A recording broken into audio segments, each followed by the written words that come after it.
Why do we need an ethanol rethink, FCI rethink, procurement rethink? What is the argument? Pollute the environment, pollute your soils, pollute your water table, and then you want to correct it by producing ethanol. I think there is something much better, rigorous testing to be done. The best thing would be to fix up the policies of minimum support price and fix up that there is a quota limit that you cannot dump everything on the government. Chhattisgarh, almost 100% of what they produce, they are giving to the government. Eastern UP, where the water table is good and there is a natural flow coming from the Himalayan waters, that would be the easiest way for a sustainable growth of sugarcane as well as for your ethanol.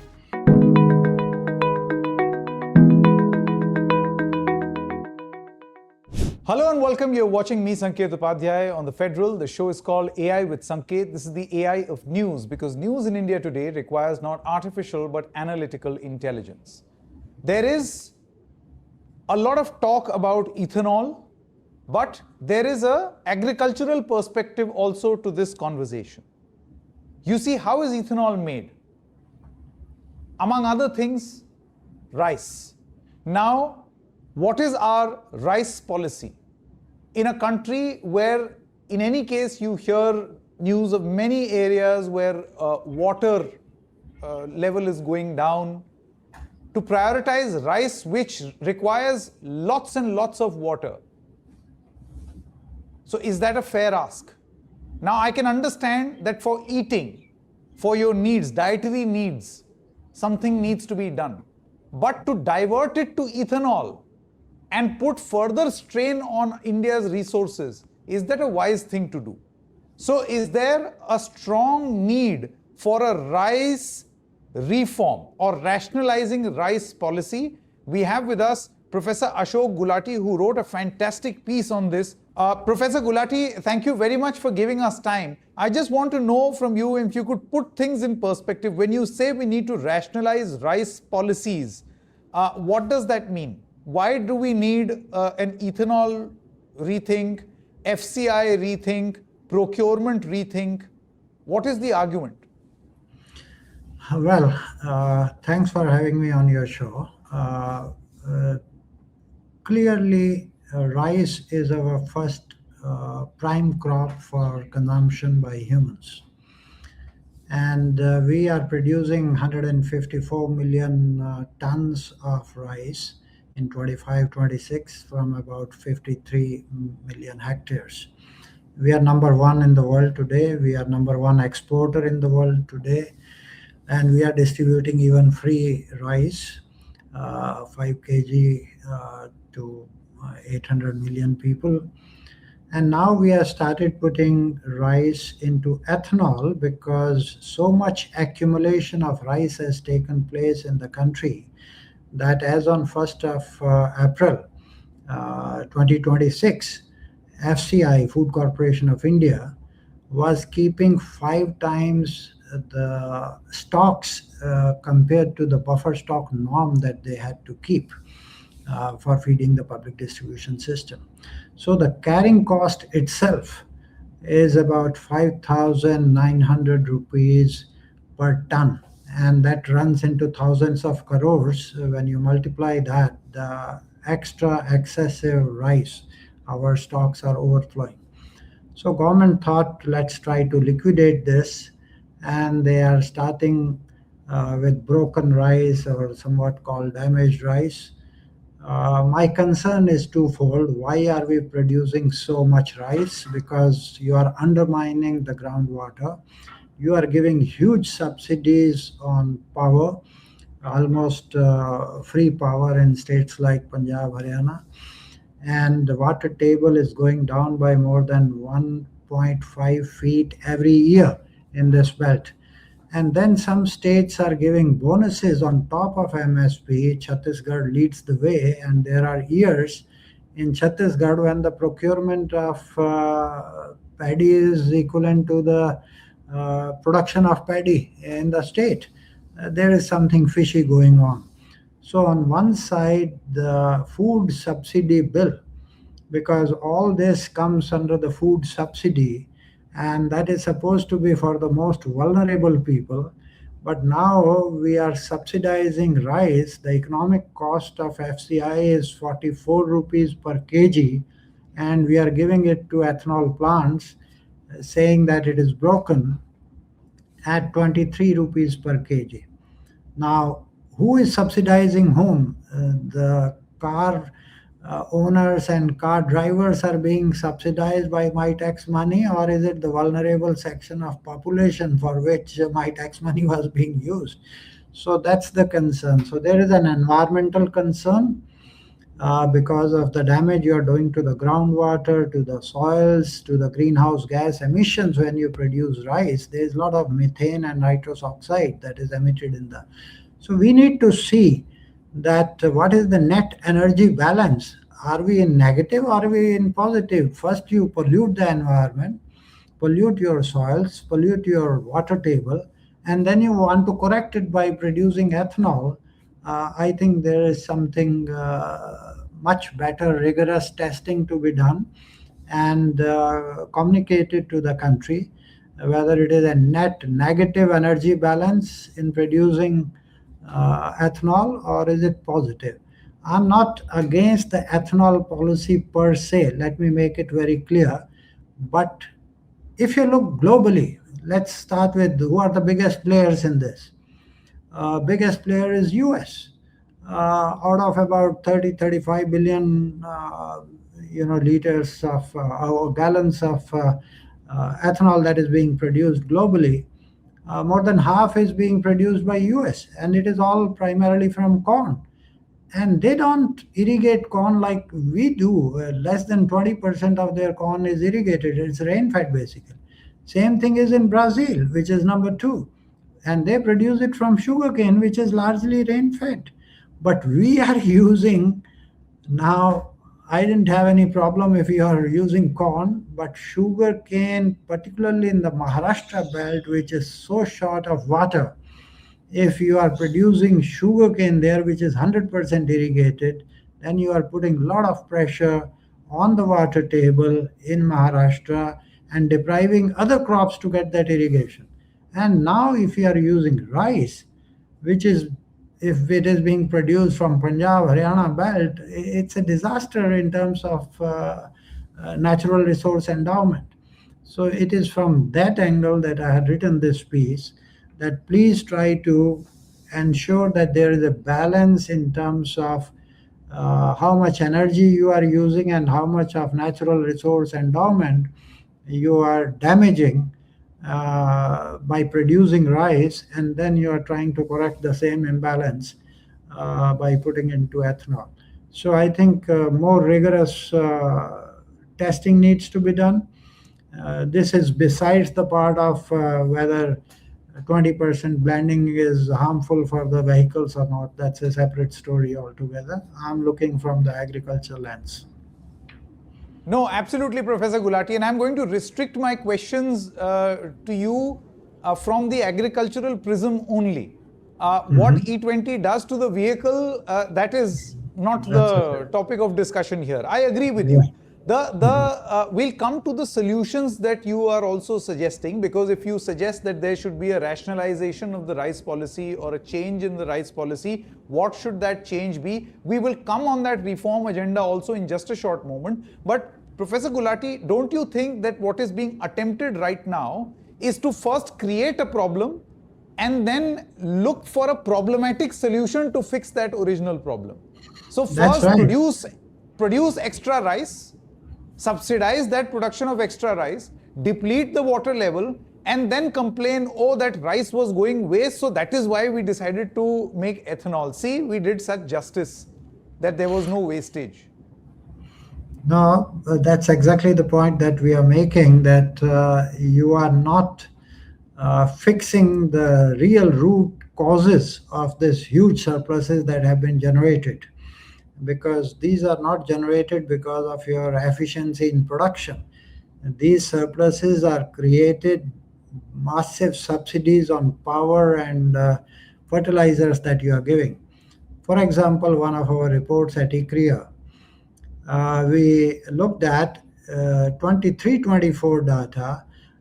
Punjab and Haryana belt, the subsidy on per hectare of rice production is about 39,000 rupees per hectare, and that 39,000 rupees in today's terms would be at least could be about 50,000 rupees per hectare, because the fertilizer prices had gone up and the fertilizer subsidy is much more. And they are using 250 kilograms of fertilizers, which are highly subsidized. And then the environmental balancing nobody is looking at. When you produce rice, the paddy fields are flooded and they generate a lot of methane. And when you apply 250 kilograms of fertilizers, the plant itself consumes not more than 35 to 40% of the nitrogen that urea contains. The rest is going in the environment as nitrous oxide. And nitrous oxide is 273 times the carbon dioxide. So first you are polluting the environment, and now you are saying, oh, we want to reduce the carbon footprint in the environment and therefore we will use this. So there has to be some rationality. The best thing would be to fix up the policies of minimum support price and fix up that there is a quota limit, that you cannot dump everything on the government. Chhattisgarh, almost 100% of what they produce, they are giving to the government. That means, are they not consuming anything? And then they look towards the government to give them back, because they are giving 1,000 rupees bonus on top of MSP. So these are irrational policy choices which are harming the environment, and it is also breaking your fiscal balance. So physically as well as environmentally, it's damaging policies, and that is what we need to attack, not find out a temporary solution since we have bulging stocks and let's put that in ethanol. That's not a very wise way to go about rice policies. Professor Gulati, please do educate everyone. You see, the ethanol is primarily produced using sugarcane, rice, corn. I mean, this is the generic knowledge that people have, right? So if there is extra production of rice due to subsidies and there is an environmental cost to it, and a temporary solution has been found in diverting it to ethanol, then the onus will fall on sugarcane, which also consumes a lot of water. Then the onus will fall on corn. So if there is too much corn which is then diverted to ethanol factories, it may then affect the poultry industry. You see, there is a sort of a food chain, if you were, of one thing feeding the other. So how do you go about this? Well, that's the famous food versus fuel debate, that whether you hit the food part or the fuel part. But also look at the positive side, that if you are generating surpluses, then the farmers need some outlet for their produce. Either you tell them that, oh, we are large importers of pulses and oilseeds, edible oil, why don't you produce that? You have to change the incentive structure. And that is the job of the policy maker. So I feel the policy makers are not doing justice to the job that is given to them, that the incentive structure is hugely skewed in favor of water intensive and fertilizer intensive crops. And that is rice, sugarcane, wheat. Although wheat is not very water guzzler, but rice and sugarcane are water guzzlers. Rice in Punjab, Haryana belt needs anywhere from 20 to 25 irrigations. Sugarcane in Maharashtra needs anywhere from 25 to 30 irrigations. Corn, on the other hand, needs only 4 irrigations, maximum 5. Even 3 will do. So 3 to 5 irrigations corn versus 25 irrigations in case of rice or sugarcane. It's because water is free. The power to pump out groundwater is free in most of the states, or highly subsidized. And fertilizer, urea in particular, is 85 to 90% subsidized. And that is what is causing all this. And then you are left with deficits in terms of pulses and oilseeds, which are actually nitrogen fixing. And they don't need that much water. So, if you are caring for the long term sustainability of agriculture and you want to protect your water, then you have to increase the incentives for pulses and oilseeds. And they don't use all these chemical fertilizers that you are using for rice or for But Professor sugarcane. Gulati, from the standpoint of a steady requirement to make ethanol, what do you propose? I mean, if you take out sugarcane from the mix, rice from the mix, then the burden falls on corn. Yes. The point, yeah. But So then that will bring up another set of challenges. You see, these are big factories. You will le- food versus fuel debate. There'll be greater priority towards fuel. let me give you, I mean, the two biggest examples that I gave you is US and Brazil, right? They are the much bigger players than us, and we are still catching up, on that. In US corn, as I said, their productivity with corn is 11 tons per hectare. Our productivity is 3.5 tons per hectare because they have used the technology, not water intensity or not high doses of fertilizers. They have used seeds, and the farming practices are such. It is GM technology. India has rejected GM in corn or soya, and their productivity is three times than ours. Okay, and then they put it in ethanol, perfectly fine. There is no imbalance in the nature as far as water level is concerned, or emissions of nitrous oxide are concerned. Same thing is happening in Brazil on the sugarcane. It's largely rain fed. But here, if you want to do it from sugarcane, go back 100 years where sugarcane was. It was eastern UP and Bihar, which was the seat of the sugarcane belt, because the Himalayas gave natural water, which was coming every second year, a lot of floods and all that. So North Bihar and eastern UP are the best places where you don't need as much irrigation as you need in a place like Maharashtra. Maharashtra sugarcane is already a disaster. It needs 25 to 30 irrigations, 100% irrigated. And then jawar or cotton and other crops suffer because they don't get that water. So the old grand VM Dandekar did a study 50 years back when he said this is criminal, literally, to produce sugarcane in Maharashtra at the cost of depriving all the food crops that they were growing, from jawar to cotton and other things that they grow. So I would say, if we have to have a policy of ethanol, which I'm not against, you specify the belt, that northern Bihar, eastern UP, where the water table is good and there is a natural flow coming from the Himalayan waters, that would be the easiest way for a sustainable growth of sugarcane as well as for your ethanol. And if rice I will not recommend at all, because rice is a guzzler. And corn, if you want to do, you need to adopt better technology to increase your productivity. Corn is not a water guzzler. Four irrigations are good enough for corn. But we are living with the technology which is giving you just on an average 3.5 tons per hectare, vis-a-vis 11 tons per hectare in US. So if you want to do that, adopt new technology, produce 9-10 tons per hectare and put it in ethanol. Then you can feed the poultry industry. Because humans have stopped. When you're giving wheat and rice free, who is going to consume corn? Kabhi kabar ek makki ki roti khani hai. Where is Makkah in Punjab?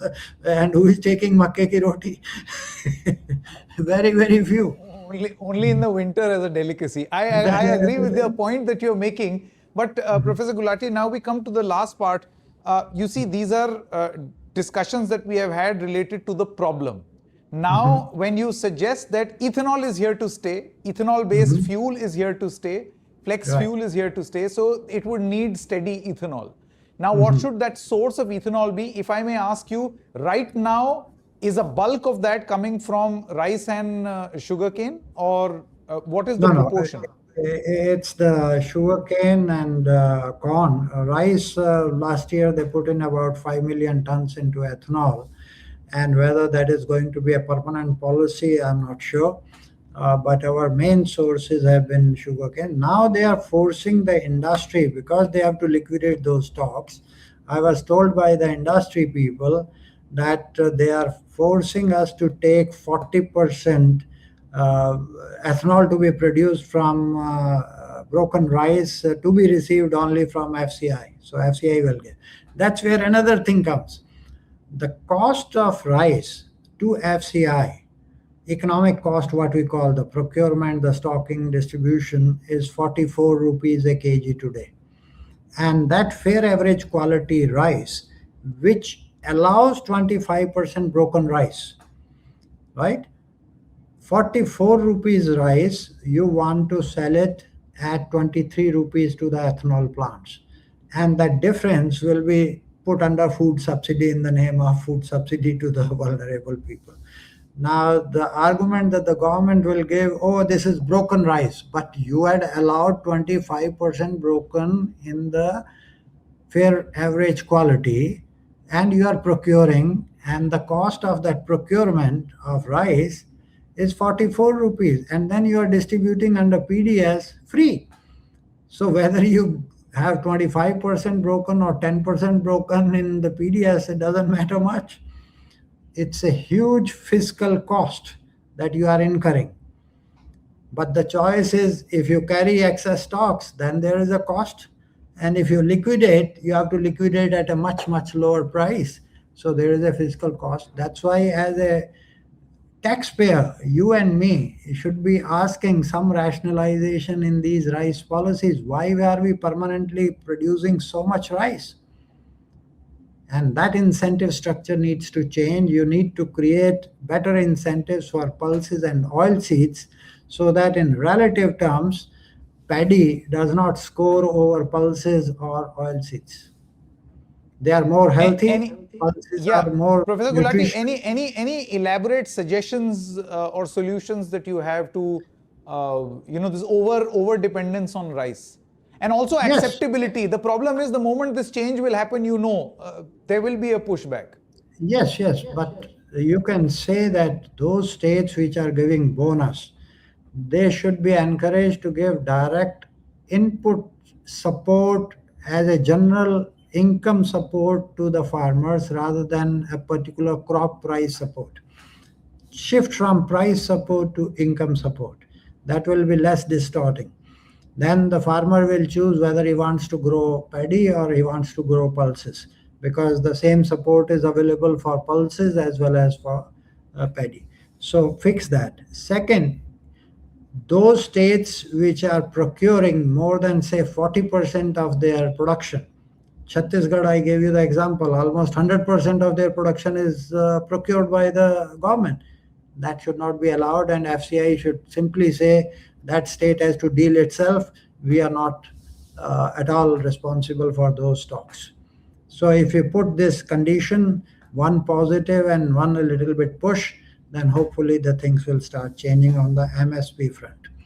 Then you have to go next that for ethanol, uh, focus on where the water table is good. That's eastern UP,